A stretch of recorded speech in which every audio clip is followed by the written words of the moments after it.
बेहतर स्वास्थ्य और अच्छे इलाज के लिए जो है तो राज्य सरकार द्वारा विभिन्न तरह के पाठ्यक्रम चलाए गए और इन्हीं पाठ्यक्रमों में शामिल होता है पैरामेडिकल का कोर्स। मेरे साथ जो मौजूद एक पिता हैं, आज ये भटक रहे हैं अपनी बेटी के लिए।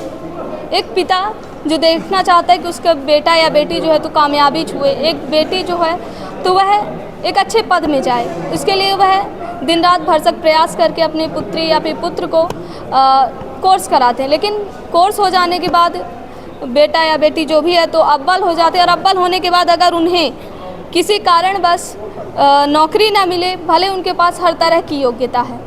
मेरे साथ जो मौजूद आज ये पिता हैं, यह आए हैं अपनी बेटी के लिए। वजह है इनकी बेटी ने बाकायदे पैरामेडिकल का कोर्स किया, उसे पास भी किया, लेकिन जब रखने की बात आई तो कैसा क्या व्यवस्था था कि जो है तो सिटी एमआरआई के जो टेक्नीशियन होते उसकी जगह जो है तो अस्पताल में भर्ती कर लिया गया। एमआरआई टेक्नीशियन की जगह भर लिया गया एक्सरे टेक्नीशियन को। क्या है पूरा मामला, इनसे जान लेते हैं। क्या नाम है? मैं राकेश द्विवेदी रीवा रतहरा से बोल रहा हूँ। मैं Sanjay Gandhi city MRI technician की भर्ती निकली। मैं सुप्रिया द्विवेदी मेरी बेटी है, उसने सिटी एमआरआई टेक्नीशियन का पैरामेडिकल का रिजल्ट निकाला और उसके पास मैंने सर्टिफिकेट प्राप्त किया, रजिस्ट्रेशन प्राप्त किया और संजय गांधी राहुल मिश्रा द्वारा और डीन द्वारा एक्सरे टेक्नीशियन की भर्ती की गई, जिसमें नियुक्ति जो है तो सिटी एमआरआई टेक्नीशियन की है।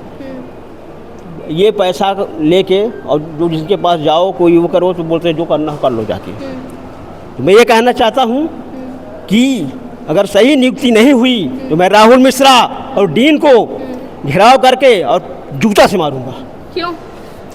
इसलिए मारूंगा कि ये अवैध नियुक्ति के मतलब ये पैसा लेके नियुक्ति करते हैं। तो ये कैसे मतलब कर दिए? क्योंकि जगह तो सिटी एमआरआई के टेक्नीशियन की थी, तो कैसे एक्सरे टेक्नीशियन को? भले कुछ पूछे होंगे, आप लोग भी गए होंगे। सर मैं जाता तो हूँ लेकिन कोई सुनने वाला है जो साहब ही नहीं है। साहब इधर गए हैं उधर गए हैं। कब से भटक रहे हैं आप? 2 महीने हो गए। ये पहली बार आए हैं कलेक्टर? दूसरी बार आए हैं। साहब को निवेदन दिया, साहब बोले उस बार के चलो 1 हफ्ते के बाद मैं लगा रहा हूँ। इसके बाद दोबारा गए तो पुन कह के 1 हफ्ते बाद उनसे प्रूफ मंगा रहे हैं जी। तो अब क्या आगे क्या है? अब आज ही आप दूसरी बार आए तो क्या कहा गया? बस वही 1 हफ्ते बाद आश्वासन दिया गया। तो कलेक्टर महोदय अगर नहीं सुनी गई तो क्या करेंगे? ये नहीं सुनते तो हाई कोर्ट का दरवाजा खटाएंगे, वो करेंगे, घेराव करेंगे। तो और केवल आपकी बच्चे के साथ ही हुआ कि और बच्चों के साथ कुछ ऐसा हुआ है? 5 लड़की हैं, 5 लड़की यहाँ मतलब 2-3 लड़कियाँ हैं और लड़के हैं, 5 हैं जी। ठीक है। तो ये कहीं ना कहीं जो है तो संजय गांधी का जो प्रबंधन है, खुद ये अस्पताल अधीक्षक डॉक्टर राहुल मिश्रा पर गंभीर आरोप लगा रहे हैं और कह रहे हैं कि ये जो पूरा जो है तो होच पोच या फिर ये कहें कि पूरा जो क्रियाकलाप किया गया है अधीक्षक राहुल मिश्रा की निगरानी में किया गया और कहीं ना कहीं इनकी बेटी का जो हक है वह किसी और को दे दिया गया।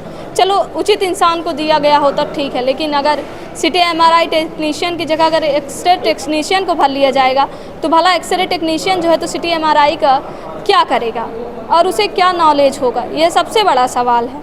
फिलहाल यह तो वक्त की बात है कि इनके साथ क्या होता है और क्या कारण है कि इनकी बेटी की जगह या फिर ये कहें कि सिटी एमआरआई टेक्नीशियन की जगह जो एक्सरे टेक्नीशियन को रख लिया गया।